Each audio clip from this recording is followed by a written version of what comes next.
I was like struggling to leave the house again, and basically like get me back to a place where I could like go to the grocery store without having a panic attack and stuff.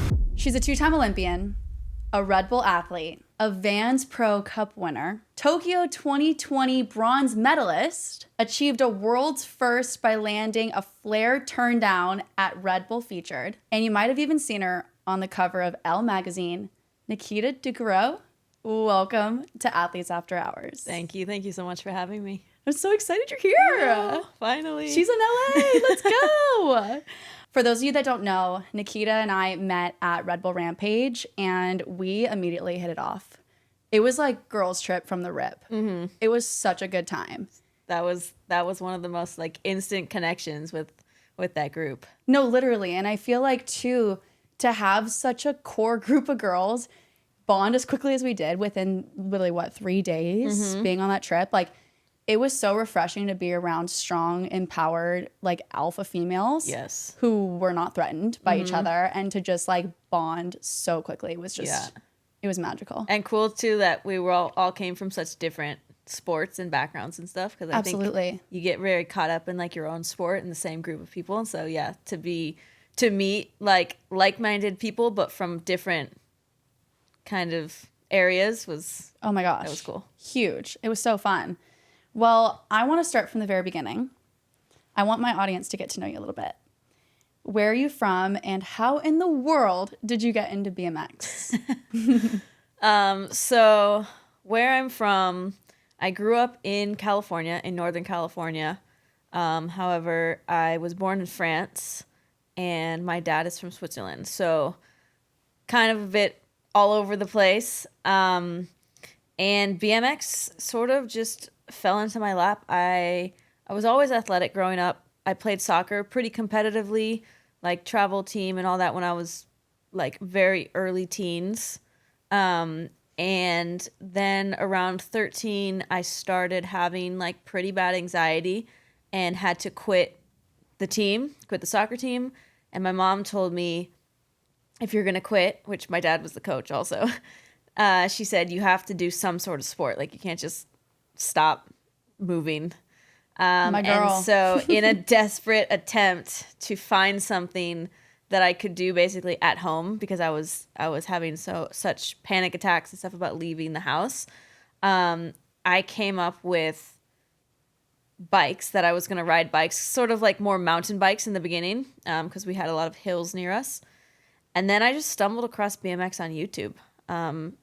I don't really remember exactly how, but yeah, I just found some videos. I guess probably I was searching bike videos, found some BMX stuff, thought it looked really cool, saved up my birthday money to buy a BMX bike by the time this was like around 14 years old. And yeah, just never looked back. History. Yeah. Oh my gosh. Did you watch like Red Bull BMX videos, do you think? I feel like back then, I don't know. Not that I can remember. Okay. Like, I feel like I just watched, like kids that had, like, YouTube channels. Okay. And then, like, X Games and stuff like that. Yeah. Yeah. Wild. That is such a cool story. I don't think I've met anyone that's found their sport just through YouTube. Like, how cool. Especially in this day and age, it's, like, so common now. Yeah. But I think, like, back then when we were little, it was, like, you know, you get thrown into it because, you know, your neighbors are doing it or whatever. Mm-hmm. I love that. I almost forgot something really important. We need to crack our Red Bulls. Cheers. Cheers. Give me a little cheersy. Cheers. All right, ASMR. Here we go. I just popped the freaking nail off. Oh my God. I was wondering which one of us was going to break a nail doing that. You're going to have that roll back in slow motion. Yeah, that's staying in. That was probably the funniest thing I think I've ever done. Guys, I literally just got into like gluing on my nails. Rest in peace. Here, producer Julian, catch the nail. Oh, whatever. It's fine. All right. Cheers. I have to pour one out for the fall in there.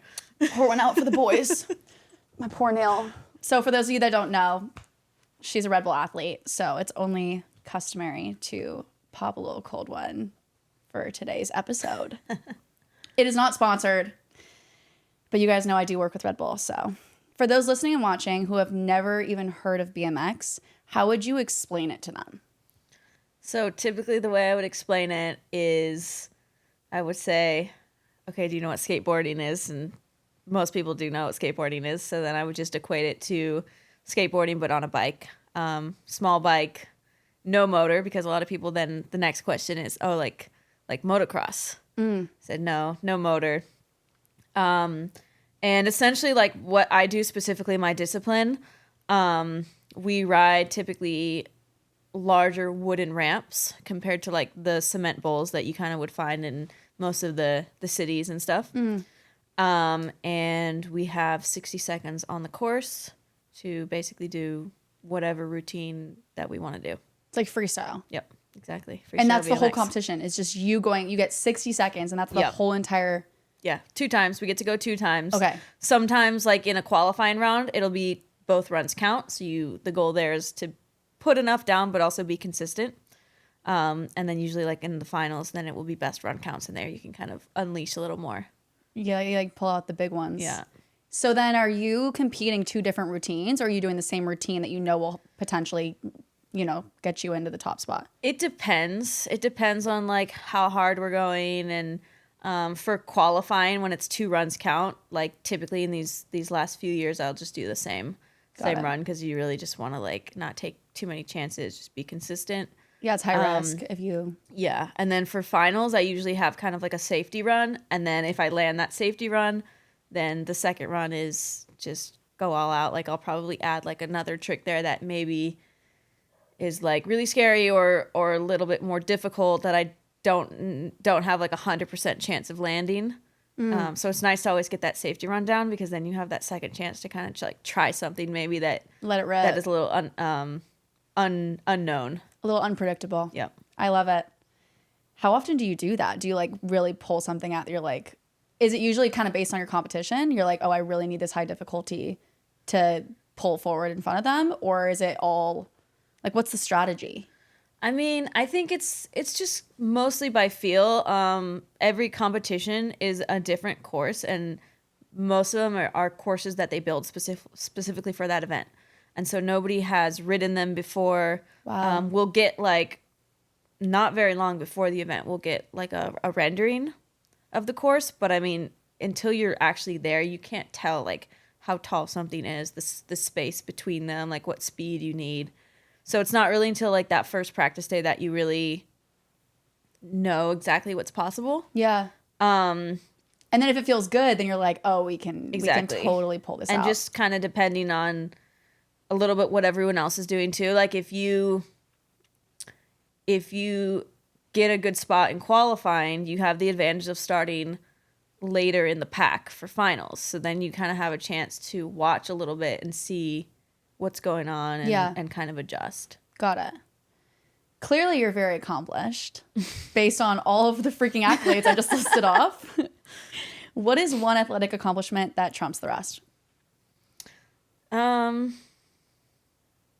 mean, I would have to say the Olympic medal, just because especially like coming from a sport that's pretty niche and a sport that wasn't in the Olympics when I started. Like, oh really? No, it was only Tokyo was the first one.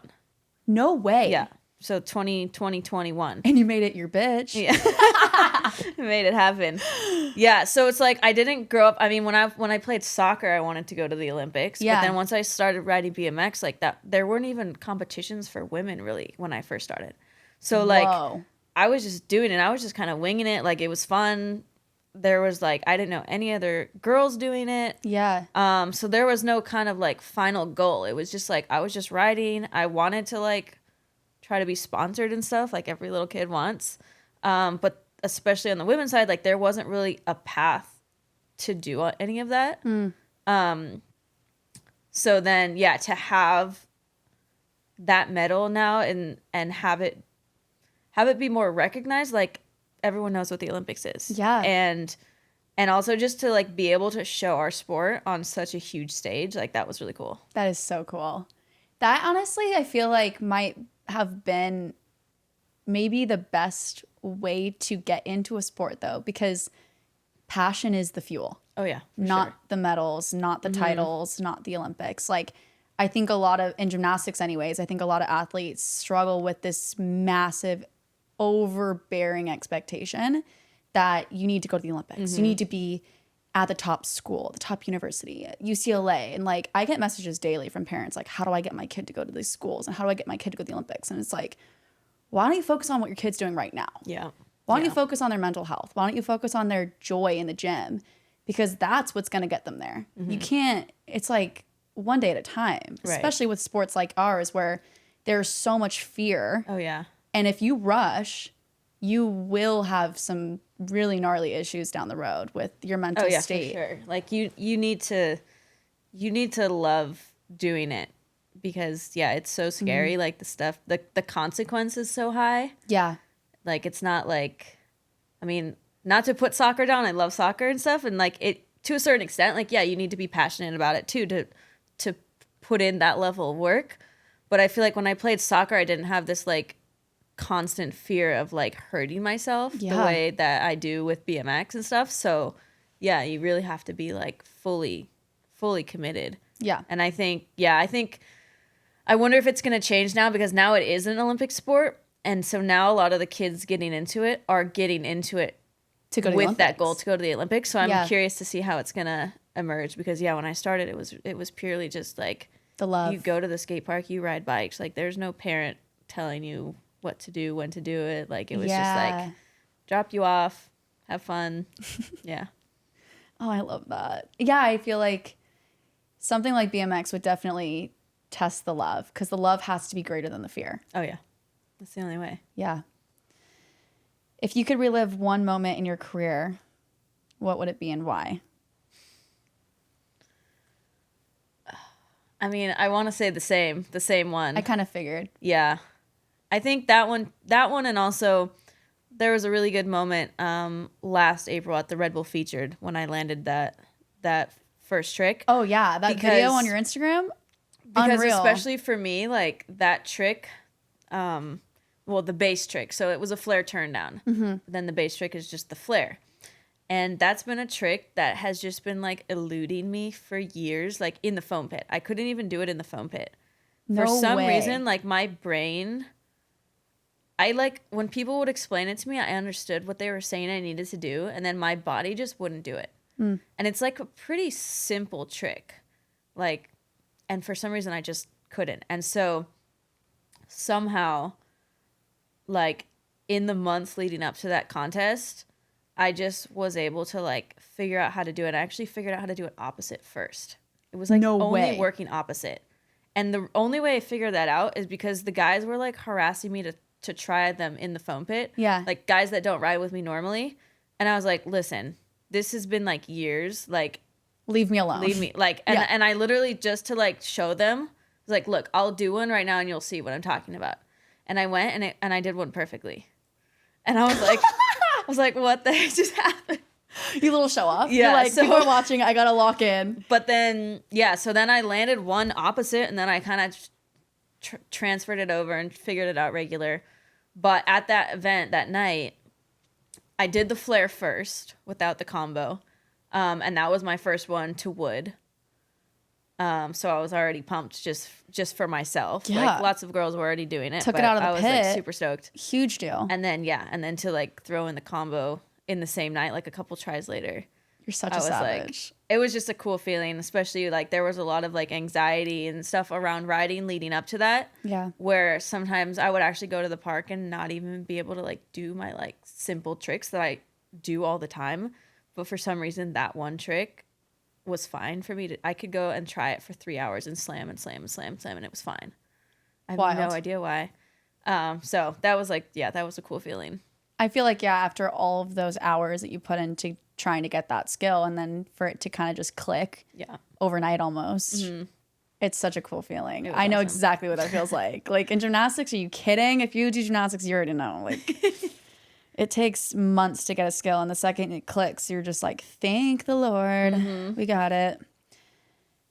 You've been in the sport for how long now? I got my first BMX bike in 2010. Okay. And then probably 4 years later, I like entered my first like local, small competition. So kind of coming up on like 16 years now. That's crazy. Your career can drive. That sounds insane. 16 years. Dude, I've been doing mine for 20. Really? Yes. Oh my God. When I turned 26, I was like, holy shit, I've been doing gymnastics for 20 years. I mean, I never That's thought in a million crazy. years I'd still be doing it. No, that's like, insane. really thought I'd be very much retired and maybe married and have children by now, but here we are. Okay, so comparing when you first started out with competition specifically, how do you compare what success looked like to you back then versus what it looks like to you now? I think back then, like, I wanted to like do my tricks at the competitions. Because a lot of times, like, especially with like backflips, for example, I had like just learned them and I would be like too scared to throw them just on the daily. I needed that competition pressure to get myself to do it. And so that's, I think, what I really loved about competitions is like that I had that pressure. It was like, you have to go now and you have to do it now. And like, there's no talking about it, you know? Yeah, there's no dilly-dallying. Because I'm a huge overthinker. Yeah. And so it was like perfect for me. And just throwing those tricks. And like, granted, back then there wasn't really like a lot of competition or like a lot of girls in general riding. So a lot of the times it was kind of just like an automatic podium. Yeah. And I think so there wasn't really a pressure of like getting on the podium. It was like just ride your bike and do whatever. Yeah. And I think now it's insane, which is cool because now there's so many like young girls that are like between 12 and 15 Wow. that are insane. They're doing stuff right now that I'm telling you right now I will never do forever. Because they grew up watching people like you.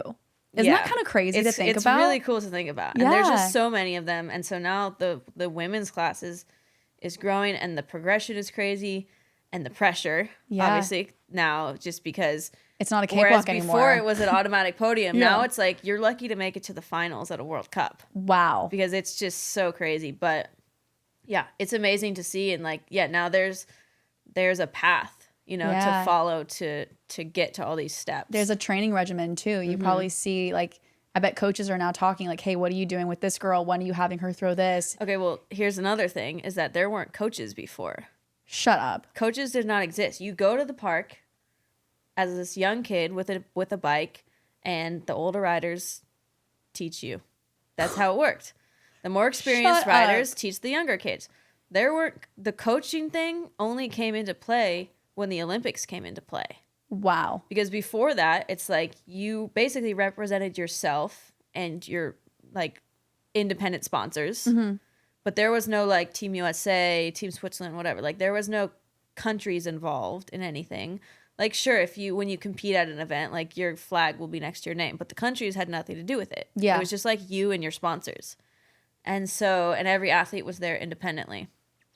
And then once the Olympics came into play, then the federations got involved, and then there was teams from all the countries and coaches and training programs and all that stuff. That is so insane. Yeah, it's been like my gosh. really fast growth. Oh, I bet. And for you to watch it from literally 0 to now 100, you're like, this is a completely different ball game. Oh, yeah. It's a different sport. It's crazy. I mean, I can't even imagine gymnastics without a coach. Like the risk involved is it was just like, oh my gosh. You would just go and you would just try stuff. And then the older riders would see you trying stuff and they'd be like, here, maybe like try it this way. And that was it. That was how it worked. Would you say it's safer now with a coach? I mean, I don't think so necessarily because I think, but even, like before my time, I think people would just like send stuff. Yeah. I think from my time on, we had foam pits and resi mats and everything. Yeah. So it was still like, there was like steps you There's could take to like learn stuff. Yeah. Yeah. Okay. I wouldn't say it's safer. I think there's just more like structure and routine and like guidance. Yeah. Yeah. I will say now entering into this new era of gymnastics for me in my career, I coach myself. I literally just watch back on footage, film everything. And that's how I even got into filming my sport to begin with, was because I needed to coach myself. I needed to watch it. And so what I've noticed though is the more I train alone without a coach, I've never been more confident in my abilities. I think because we as the individual are making the decision on, cool, How does that feel? You have to be so much more in tune with your body. How does that feel? Do I feel like I can take it to the next level? Can I progress to something else? Sense. Instead of letting someone else tell you what to do. Like I now, when I was a coach, 5 years ago, I remember so many athletes being like, okay, do you think I should take it to high beam? I'm like, I don't know. What do you think? Think for yourself. Yeah.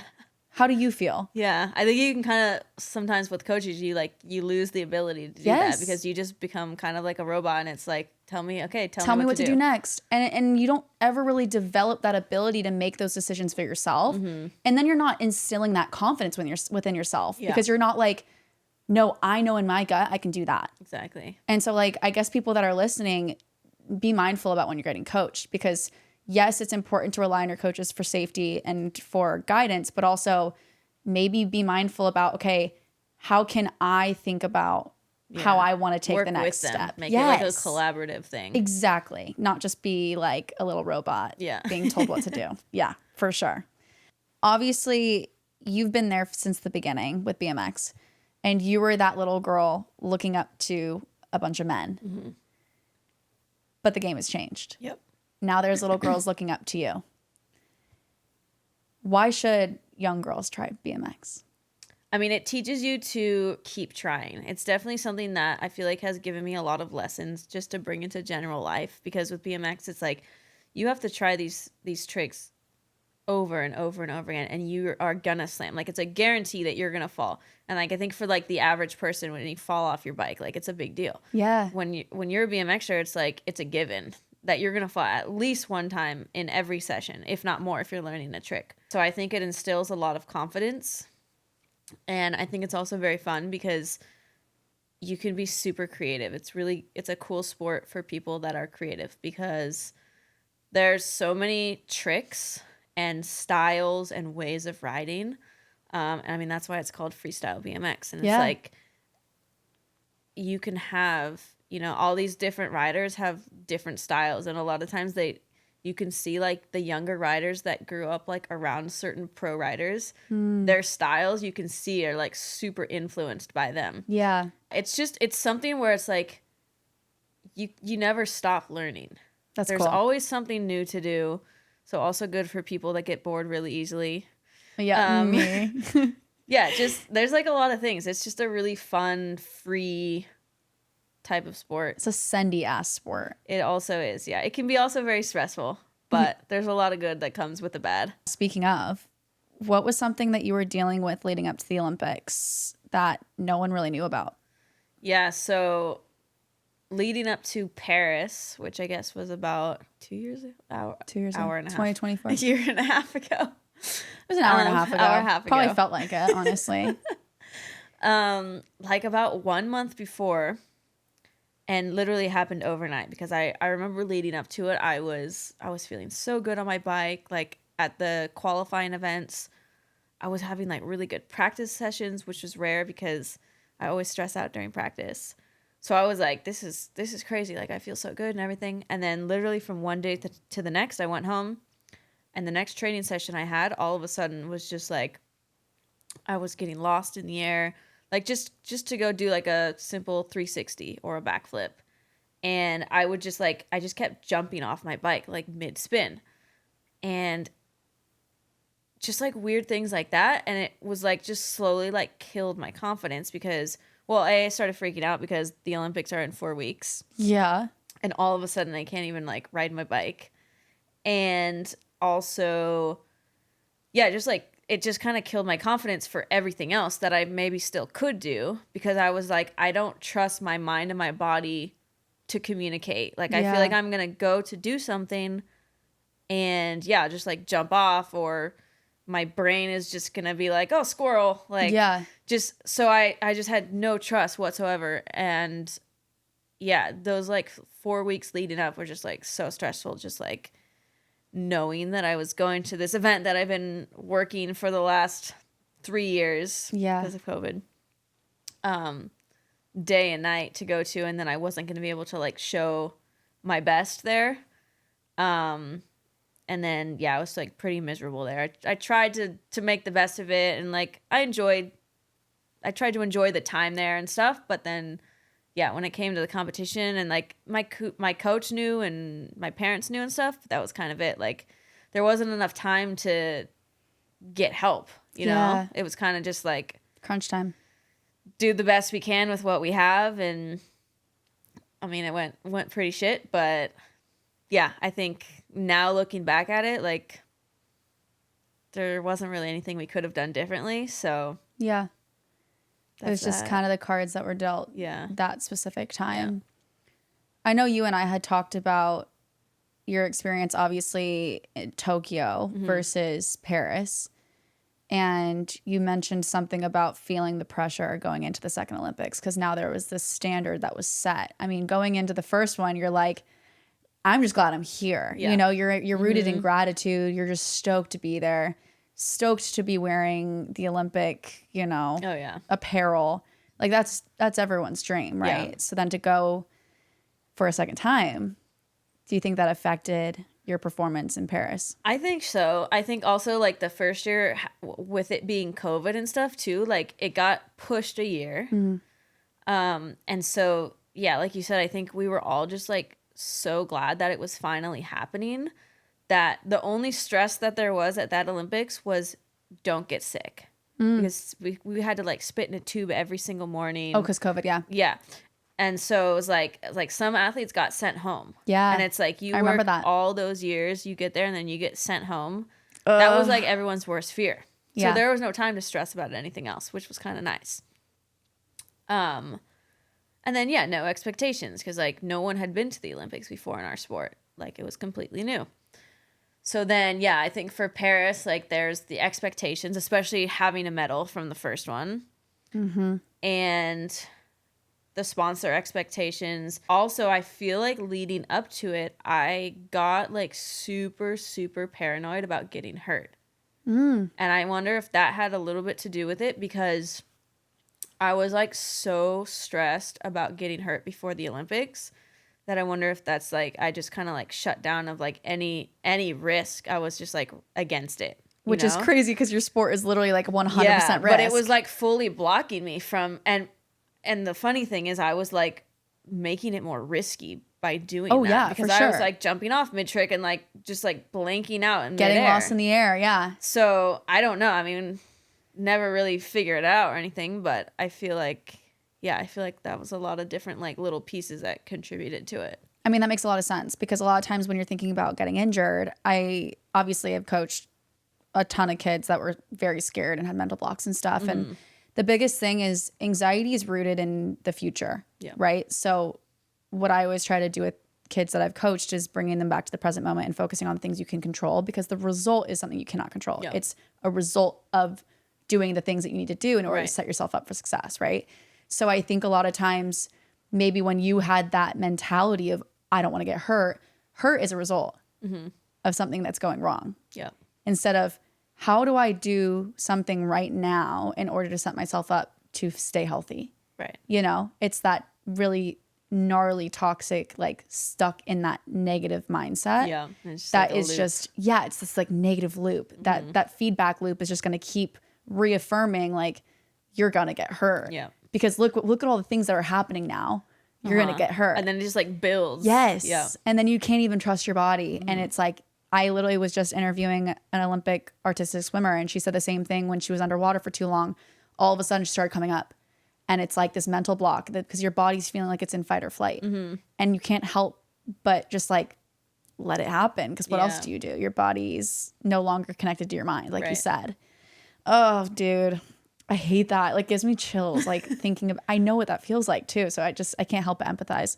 Have you ever received news before a competition that kind of knocked you off your game? No. Somehow I have escaped that. I love that. She's in a bubble.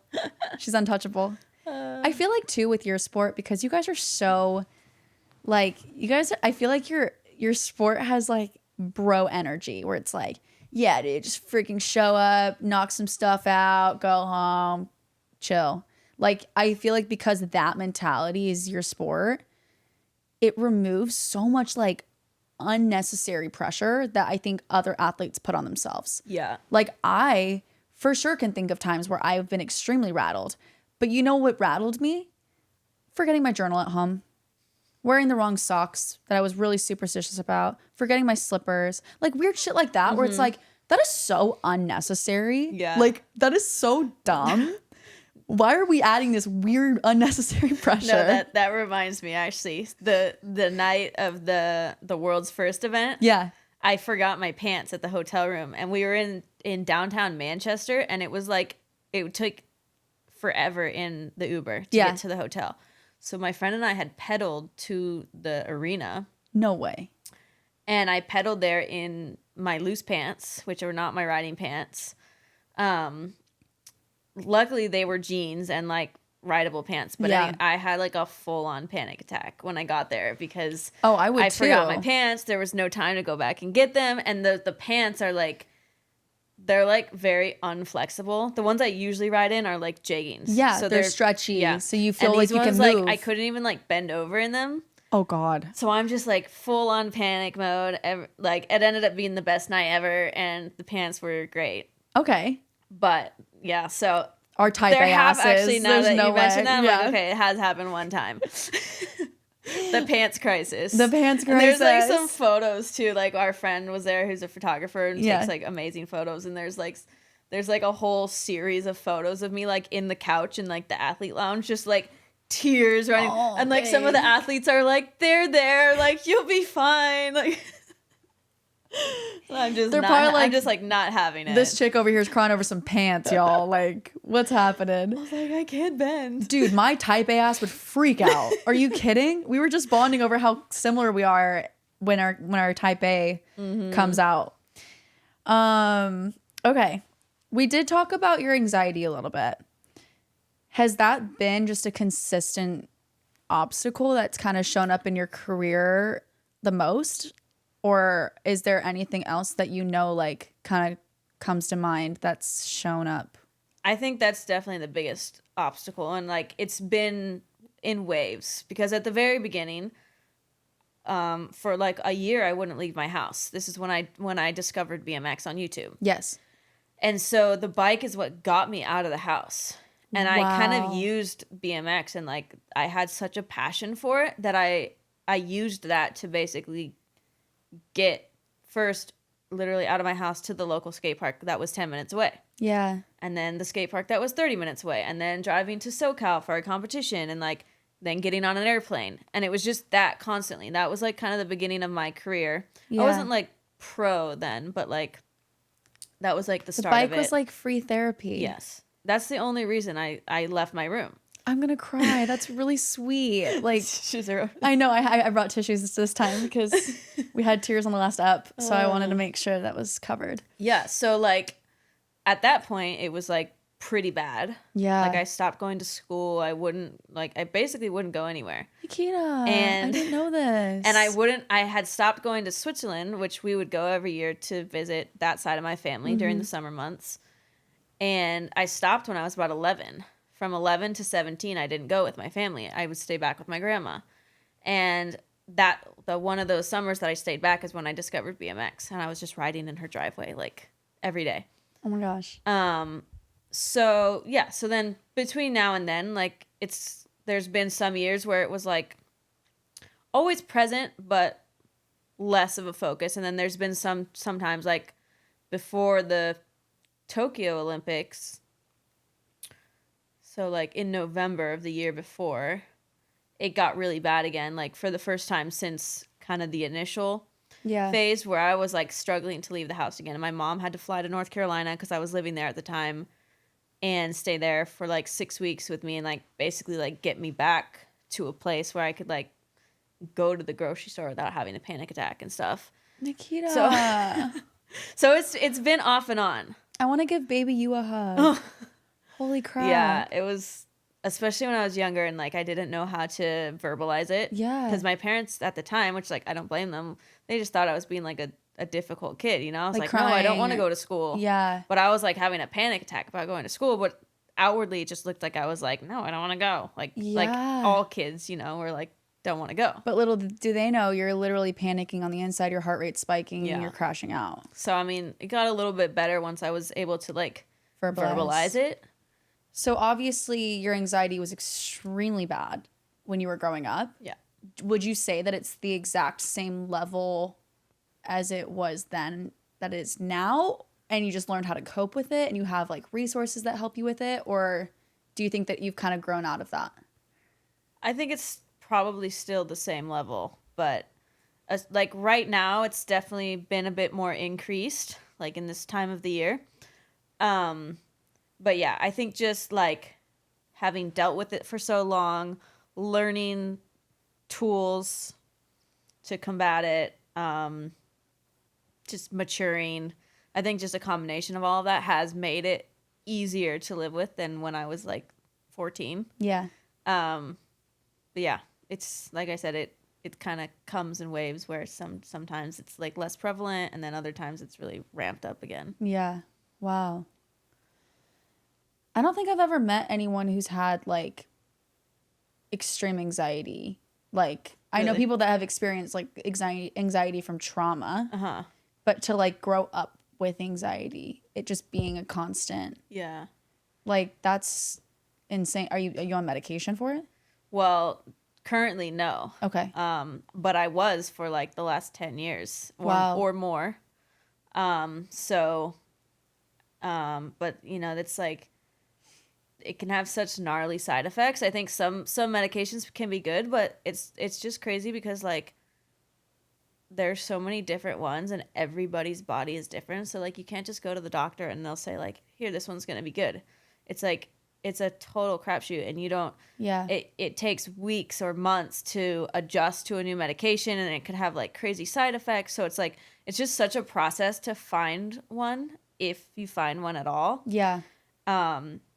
So I kind of figured like right now, like I'm sure my body is different now than when I was 14 years old. For sure. And with like all the side effects, I was like, I want to just kind of go back to a baseline and see kind of how I feel as a person with nothing.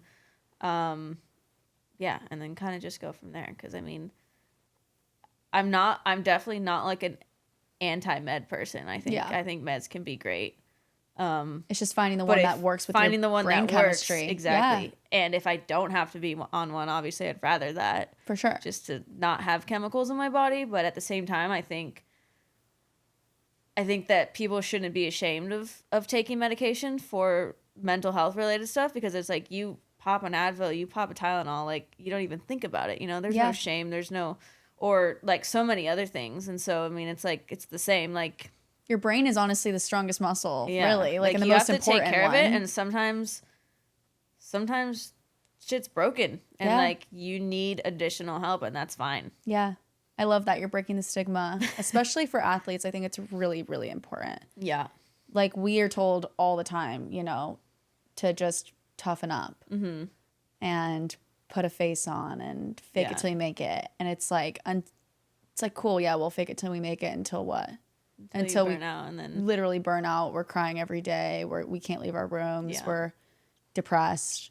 We're struggling. And it's like, what now? Yeah. And I think now we're too far gone. Yeah. And I think it's so glamorized too, like not to say that we don't have amazing lives, because we do. And we, like, I was thinking about that the other day. Like, I've gotten to experience so many things that like the average person will never experience in their life. And I'm like so grateful for that. And at the same time, like, you still have to work hard, and it's still a job, and there's still a lot of really hard parts to it and stuff. And I think on the mental health side of stuff, like, especially what I've found when I have posted stuff, or I've seen other athletes posting about mental health, and like if they were taking a break or like whatever, you know, there's so much hate comments about like, you have like such a good life, like you would, like, imagine if you had to work like a 9 to 5 and all this stuff. And it's like, yes, I get it. But at the same time, like, you can't discount how hard, like, the hard work that is put into being an athlete. 100%. And then to be put on this massive stage, thrown under a microscope, and picked apart by pretty much every single person that watches you. That has no idea. No person that works a 9 to 5 is sitting in front of millions of people getting picked apart on a daily basis. There's nothing comparable to that. No. And like, people that say that there's no pressure, it's like, touch some fucking grass. There's pressure. There's definitely pressure. Yeah. And like, yeah, I mean, You're also not making millions of dollars. no. We know this, but no one else knows this. Mm-mm. Like I've talked to multiple of my friends, especially female professional athletes. It's this weird assumption that everyone, even me, who's not even competing anymore, who's a content creator, these people think I'm making millions of dollars.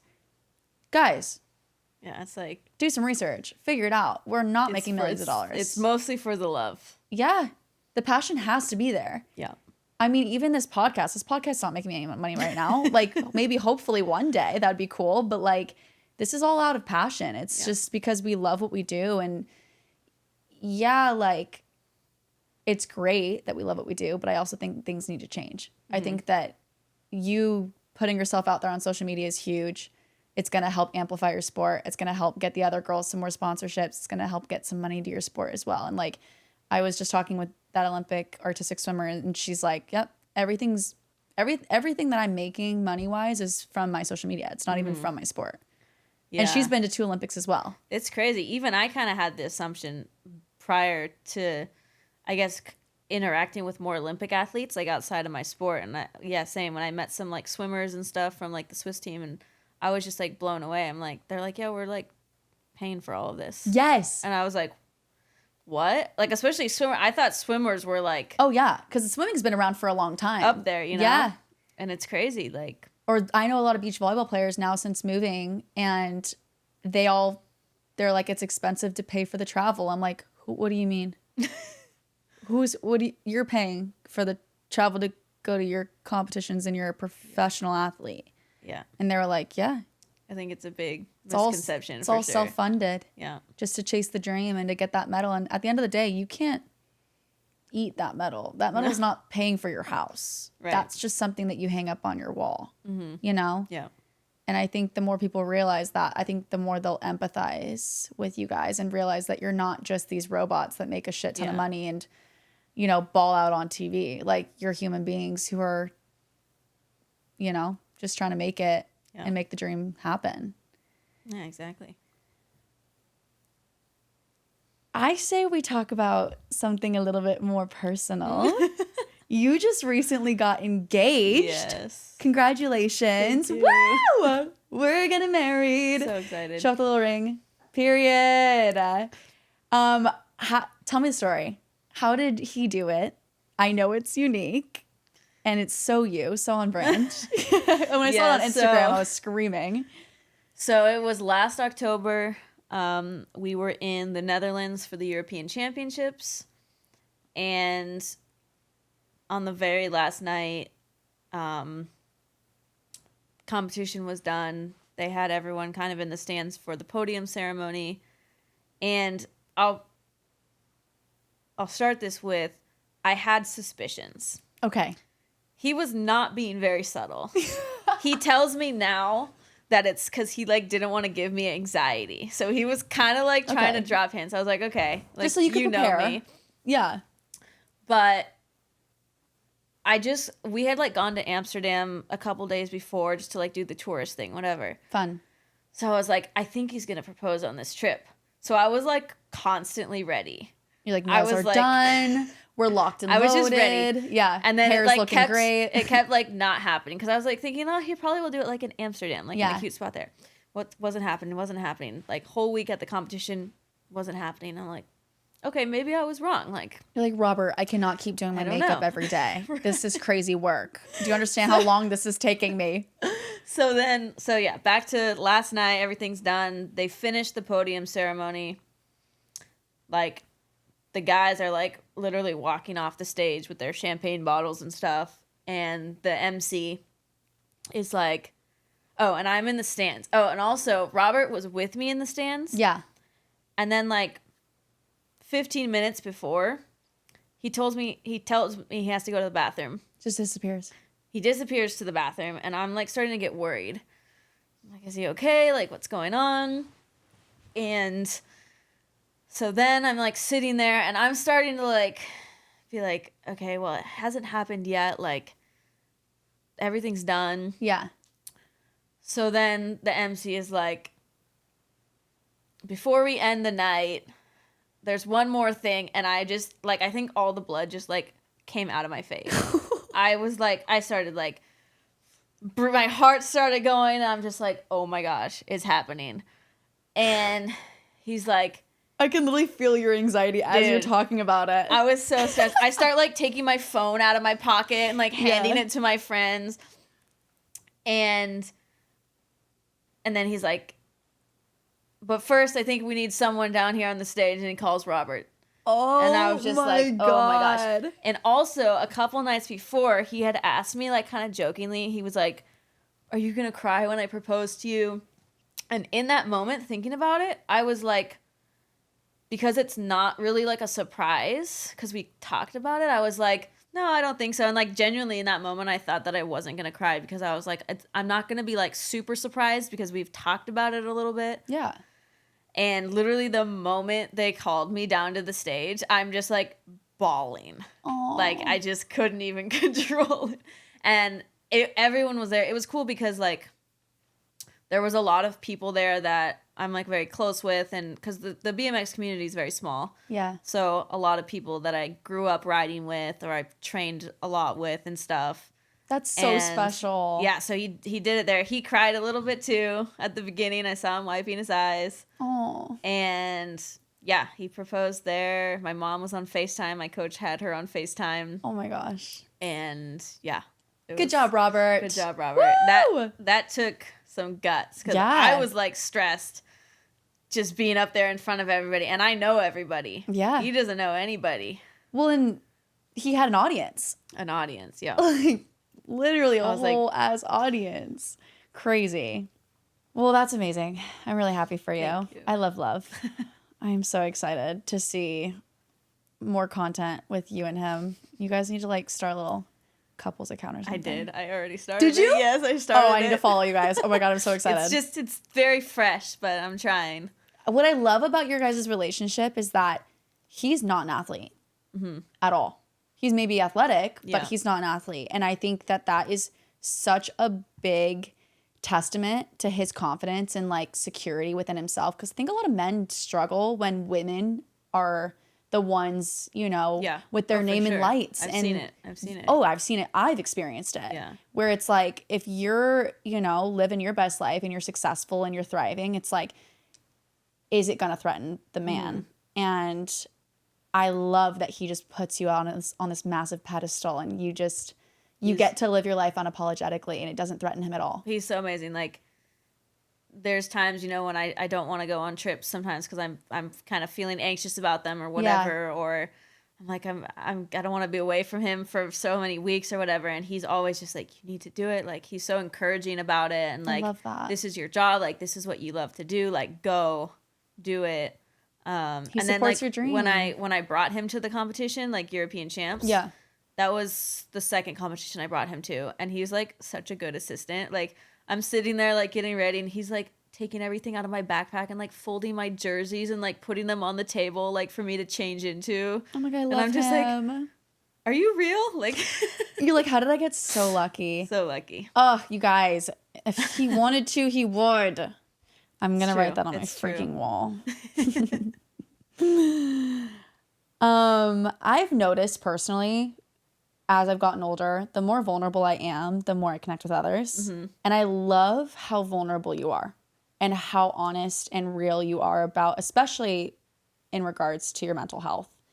Have you noticed that you've kind of impacted the athletic community with your voice? And really, like, how does that help you connect with other athletes, being so open? Yeah, I think for sure, just in general, like, I've always, since, like, I was 14 and I did a school project about my anxiety, from that moment, like, I had, like, other riders reaching out to me and, like, kind of saying, like, oh, like, I've had the same thing, whatever. And, like, from that moment, I realized how powerful it is to be open about it, because there are a lot more people struggling with it than you think, because everyone tries to hide it. Yeah.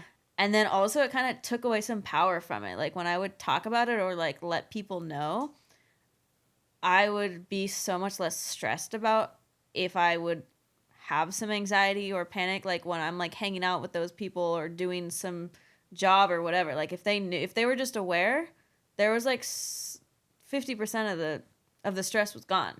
I love that. And so then, yeah. Because you're like identifying that thing. And it's no longer this like scary looming cloud. It's like, I'm identifying anxiety. Yeah. You don't have power over me. Yeah. I love it. And so then, yeah, I've always like tried to talk about it just on my own channels and stuff. And then kind of starting the Mind Tricks, which is like the separate page I did to kind of encourage more athletes, specifically in the action sports community, but also we kind of just have it open to any athletes. Yeah. I was just started sharing other athletes' stories on there and kind of getting the conversation going.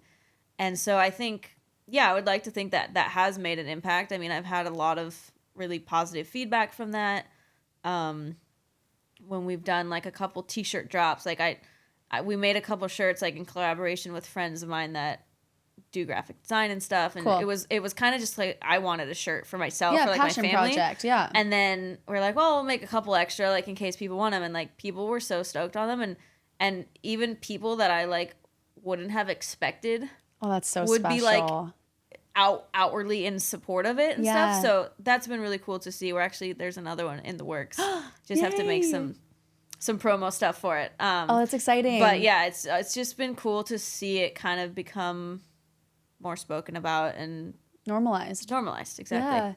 I remember when you interviewed me for Mind Tricks. Yeah. That was so fun. I remember leaving that interview and thinking how proud I was of you for creating such a safe space for athletes to speak their minds and share. And I think it really inspired me to kind of feed that same vibe into this podcast, because I agree, like there's power in numbers, and if there aren't enough people talking about it, no one's going to listen. And so just continuing to further these conversations surrounding mental health is huge. For sure. And I think there's so many more athletes than we think that have similar struggles and stuff. And yeah, I think even for me, just when I hear other athletes talking about it, and it's like, you just feel less alone, and you also feel like you can kind of get ideas from them, and especially, yeah, just collaborate and it's not this like big dark secret. Yes, it's like not taboo or weird. Yeah, I can kind of like relate to that in the sense of like in the content creator space, talking with other content creators and hearing from them like, oh no, dude, that video took me 3 hours. And I'm like, oh, thank God. Like I thought I was the only one that, took an hour to edit or whatever it was. And it's like, the more you talk about it, the better you feel. You're like, everyone's just human. So yeah, we're all just trying and we're doing it anyways, even if it's hard. And I think that that's a really cool thing. And you won't get discouraged so quickly when you share that. Exactly. So I love that. Good on you to really start the conversation though, especially already trailblazing your sport and leading by example, and then to also use your voice. Like that's what I want to do with this podcast, is utilize my voice as much as possible. So thank you for that. All right. I want to jump in to a fun little segment I call Dear Athlete. It's like a spin off of Dear Abby in the newspaper. It's like an advice column. I don't know if you know it, but so I have my followers submit some questions for us, and then we'll get into it. Perfect. It's kind of rapid fire though. Okay. Oh. What is one habit that you swear by? I think just like getting started. Ooh, love that. Yeah, because I have a hard time getting started sometimes, or like I think too far ahead. And so like for the example, like the gym, if I'm like really struggling to get myself to go to the gym, just like saying like, okay, just walk over there. Like Action. Just go into the gym. Yeah. And then once I'm there, do the first set. Love and it. Just doing that to really kind of break things down and make them feel a little more manageable. Yeah. Think less, do more. Yeah. I love it. Mine would be the first hour of waking up, no phone, no screens. Sitting with my thoughts, feeling fresh, setting my dopamine to a natural level, especially struggling with ADHD. It's really, really hard for me to like bounce back from scrolling in the morning. Oh, yeah. I'll have a shit day after if I do that. So if anyone feels anxious throughout the day, odds are your doom scrolling is giving you anxiety if you don't already struggle with it. How do you deal with low self-esteem? The fact that you said rapid fire made me just like go brain dead. You want me to start? Yeah, you start. You start. How do you deal with low self-esteem? Okay, I'll start. Noticing the things I say to myself on a daily basis, because you are the main voice in your day-to-day. You don't talk to anyone more than you talk to yourself. And so realizing that words hold energy and they hold substance and they have consequences. I made a New Year's resolution. For every mean thing I say to myself, I have to combat it with 3 nice things. That's good. That sounds like something my mom would tell me to do. But it's really helped. Yeah.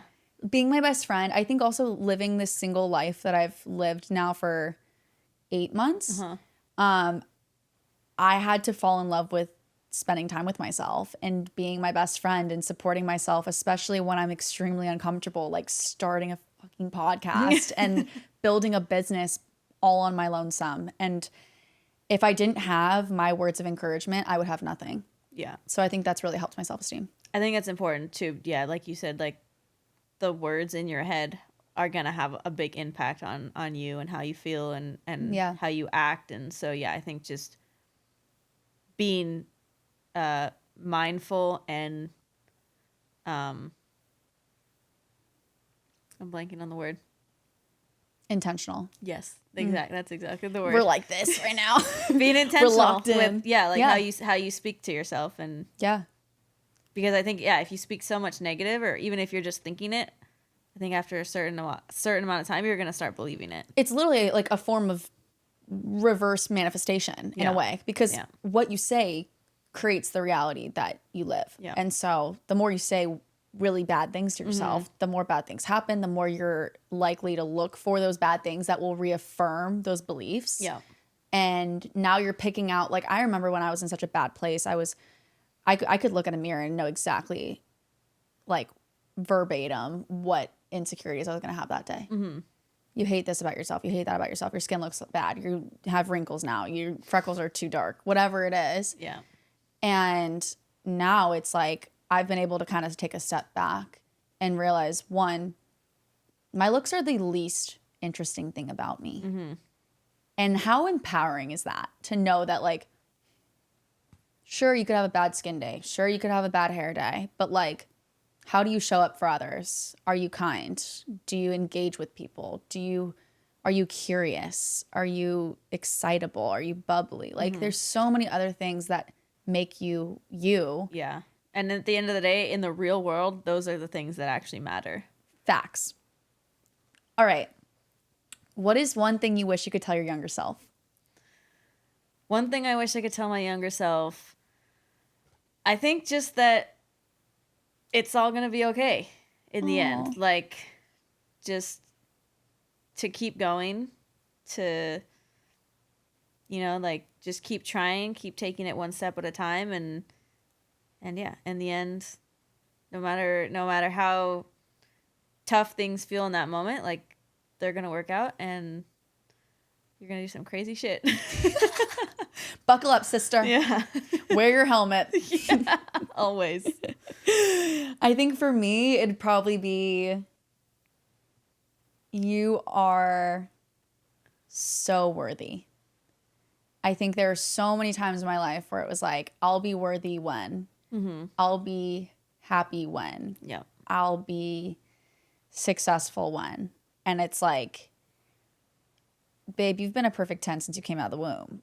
Own it, Yeah. Like, everything about you is made in his image or whatever universe image that you believe in. But I do truly believe that, like, we're all worth something. And I think I definitely was really hard on myself growing up, thinking I had to prove myself constantly and always had a chip on my shoulder. Yeah, it created success, but I think it also was very debilitating. Yeah. And it made me feel like I wasn't worth it unless I did these great things. Right. And now I can sit with myself and go to bed at night knowing, like, no matter what I do that day, it's enough. Yeah. Yeah. How do we balance sport, school, boyfriends, family, everything? especially back when we were like in high school and Yeah. college. It was definitely a lot more. I think, I mean, for me, it was just more about like what my priorities were, and like family was always really big for me, so that was kind of just part of it. Um I did college online. Okay. So like I didn't really have that like traditional college experience, and I think probably that helped me to like stay more focused with BMX. But at the same time I was like traveling so much and stuff, so I like that was kind of my friend group, and like if we were going to parties, it was like parties from the competitions and stuff. Yeah. So it's kind of all like encompassing. But I think I'm learning now, honestly, like just now, how to kind of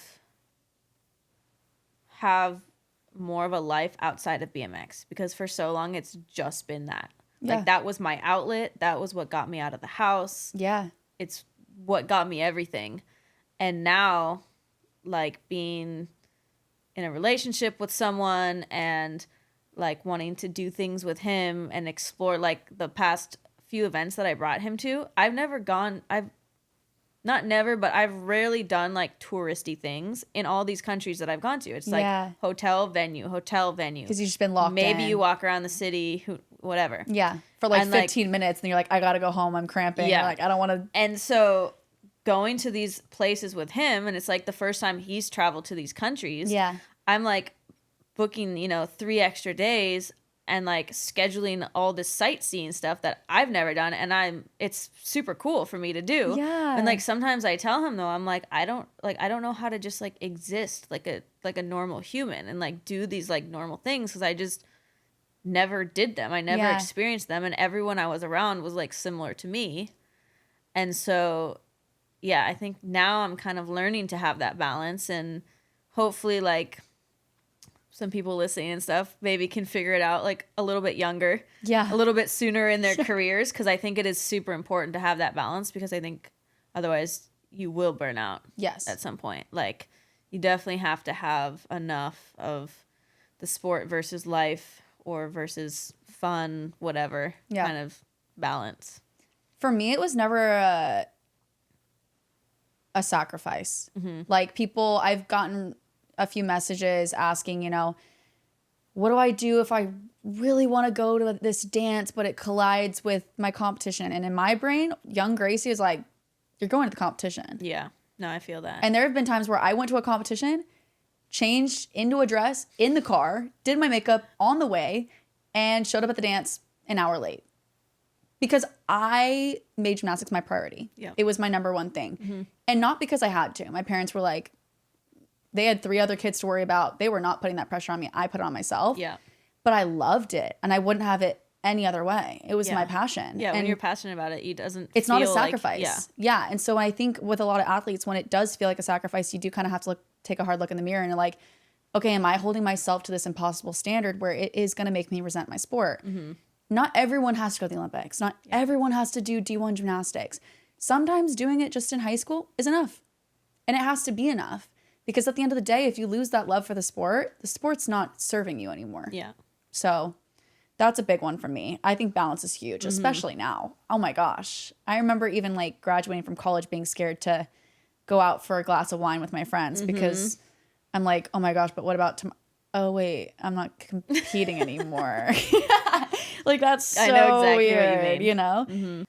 Yeah, biggest takeaway, be you, be passionate, be sendy, and make the most of your sport while you can. I mean, it's not forever. So Yeah. if you don't freaking love it, if it's not a fuck yes, it's a fuck no. Yeah.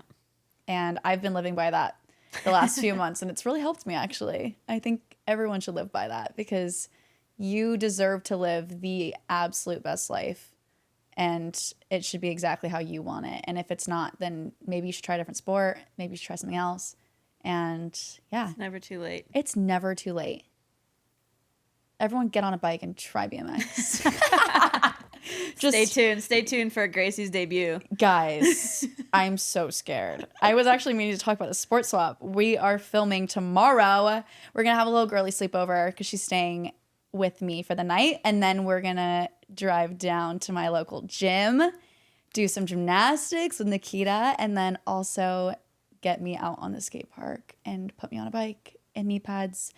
We got to hit Dick's Sporting Goods first. We do. Because I don't We have got some things to anything. purchase. I need a helmet. The I most need freaking important sneakers. The most important thing, yes. Yes. All right. Well, I love you guys so much. Thank you for tuning in. I will see you next Wednesday. And thank you, Nikita, for coming on. Thank you. It was a Thanks for having joy.